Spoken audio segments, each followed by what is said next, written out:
ये कहानी है एहसान का कर्ज चुकाने वाले की। लेकिन ये एहसान एक इंसान ने दूसरे इंसान पर नहीं, बल्कि एक इंसान ने जानवर पर किया था। वो जानवर जो अगर कभी किसी इंसान के सामने आ जाए तो उसे देखकर ही उसकी आधी जान चली जाए। अक्सर लोग जंगल में जाने से डरते हैं क्योंकि जंगल का इलाका इंसानों के लिए नहीं, उन जानवरों का होता है।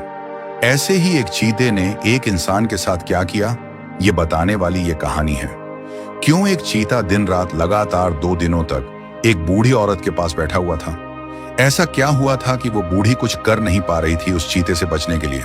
तो आइए शुरू करते हैं आज की कहानी, जिसे सुनकर और देखकर आपके रोंगटे खड़े हो जाएंगे। एक छोटा सा गांव था, हरे भरे खेत खलिहान, सुंदर मीठे पानी की झील, पहाड़ों से घिरे हुए उस गांव में किसी चीज की कोई कमी नहीं थी।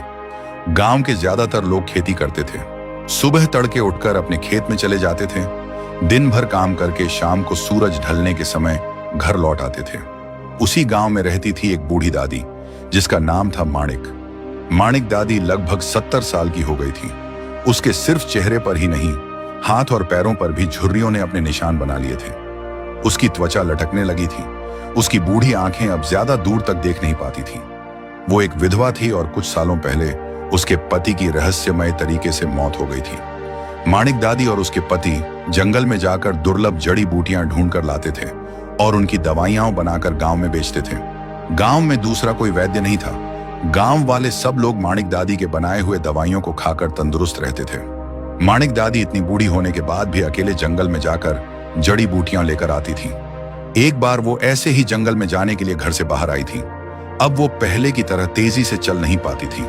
उसे गांव के शिशुपाल और किशन ने देखा और कहा, अरे माणिक दादी, तुम तो अभी ठीक से चल भी नहीं पा रही हो।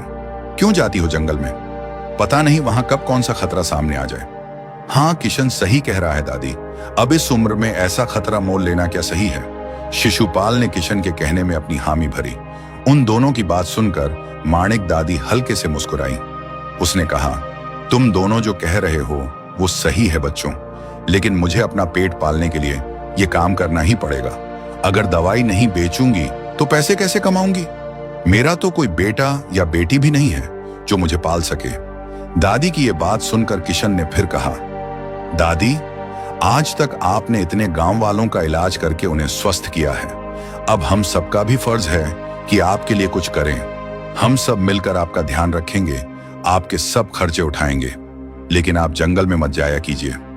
उसकी बात सुनकर माणिक दादी फिर एक बार मुस्कुराई और उन्होंने कहा, नहीं बेटा, जब तक इस शरीर में जान है तब तक मैं खुद काम करूंगी, बाकी सब भगवान की मर्जी।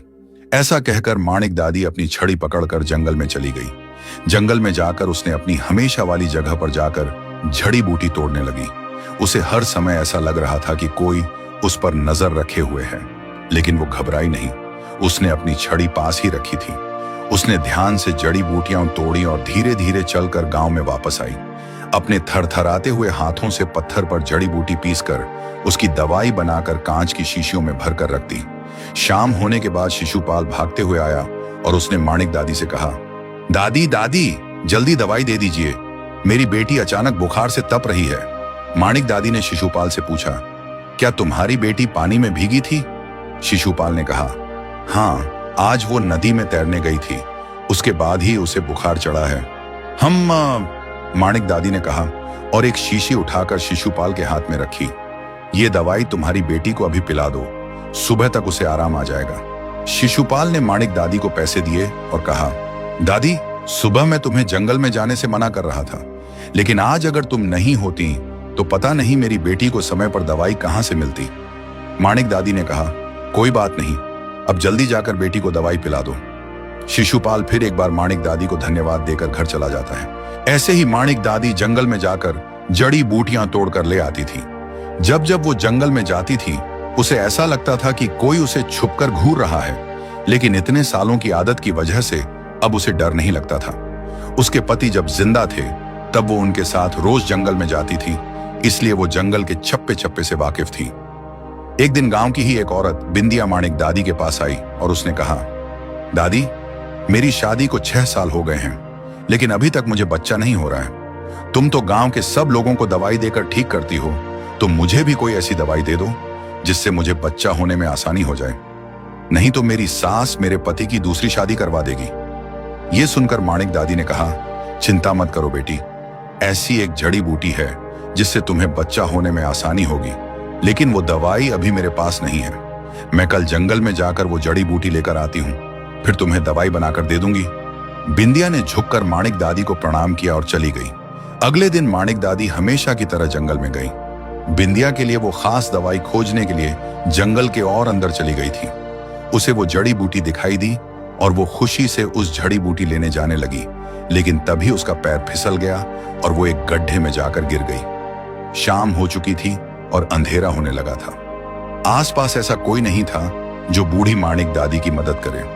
कुछ देर तक वो वहीं उस गड्ढे में बैठी रही। उसके पैर में चोट आई थी और उसका पैर बहुत दर्द कर रहा था। वो जैसे तैसे गड्ढे से बाहर आने की कोशिश करने लगी थी। बहुत देर जूझने के बाद वो गड्ढे से बाहर आ गई, लेकिन अब माणिक दादी चल नहीं पा रही थी। वो अपने पैर को घसीटते हुए एक पेड़ के नीचे बैठ गई। उसने देखा कि पूरे जंगल में घना अंधेरा छा गया था। वो समझ गई कि इस टूटे हुए पैर से वो गांव तक पहुंच नहीं पाएगी। उसने अपने आप से कहा, माणिक, लगता है आज की रात इस जंगल में ही बितानी पड़ेगी। अगर जंगली जानवरों से बचकर जिंदा रही तो कल सुबह गांव जाने की कोशिश करूंगी। माणिक दादी वहीं बैठी रही। रात जैसे जैसे काली हो रही थी, अंधेरा और गहरा हो रहा था। साथ ही जंगल के उस सन्नाटे में जंगली जानवरों और झींगुरों की आवाज से जंगल की शांति भंग हो रही थी।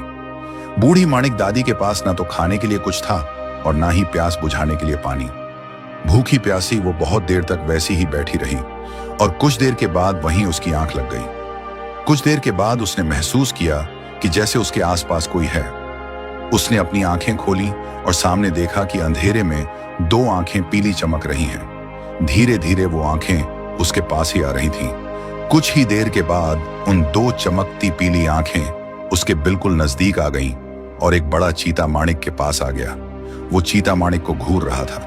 माणिक के पैर में आई हुई चोट की वजह से वो कहीं नहीं जा सकती थी। माणिक ने अपनी आंखें फिर बंद की और मन में सोचा कि आज की रात उसकी आखिरी रात है।